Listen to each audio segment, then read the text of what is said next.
Good morning, ladies and gentlemen. My name is Andres Munoz. I'm here today to talk to you about air traffic control and some of its primary duties, what we do as an air traffic controller. How do we keep our skies safe? Have you ever thought about that when you're driving by an airport or even standing in your backyard? Do you ever wonder, how's disaster averted?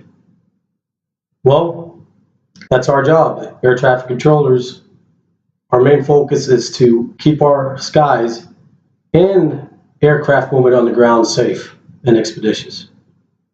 Today I'm going to talk to you about basic things within air traffic control. Since this is such a broad topic, I could probably go on forever and ever and ever, but I don't want to sit here and bore you too much either.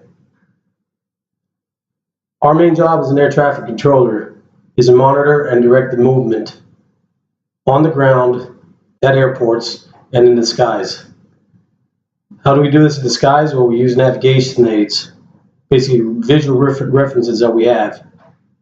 And as a radar controller, we use our radar scopes, which do have maps on them and helps us to separate aircraft from each other and separate it from other control facilities airspace.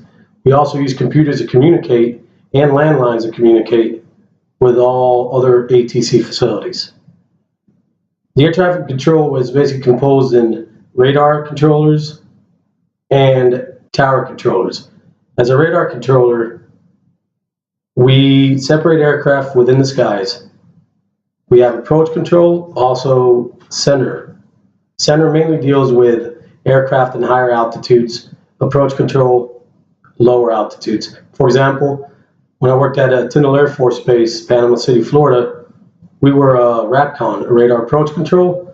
We had about 60 nautical miles worth of airspace around, and we controlled surface to flight level 230, which is 2,000, correction. We tend to use that word a lot when we make mistakes in the air traffic control world. Anyways, moving on. We controlled airspace from the surface to 23,000 feet, or in our lingo, flight level 230. Center controllers usually go up higher, and in my situation where I worked at Tyndall, it was Jacksonville Center that controlled at higher altitudes. But anyways, as approach control in the radar environment, we control the arrival, departure, and en route traffic. On the other hand, we have tower controllers, which are mainly based at the airport. They usually have 3 control positions within that tower: ground, local, and flight data. Local control takes care of the runway and aircraft inbound and outbound.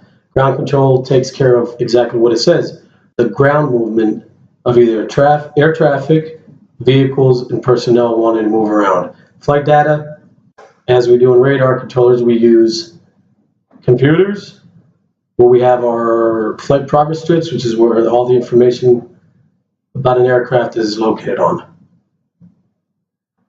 Well, today I wanted to inform you a little bit about how we keep our skies safe, what's involved within air traffic control, what we have, such as radar controllers, and within radar controllers, the center and approach control, and also tower controllers, which are located on the ground at the airports.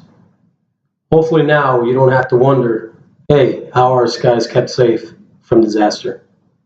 Hope you enjoyed my brief today, and if you have any questions at all, don't hesitate to contact me. You guys have a great day.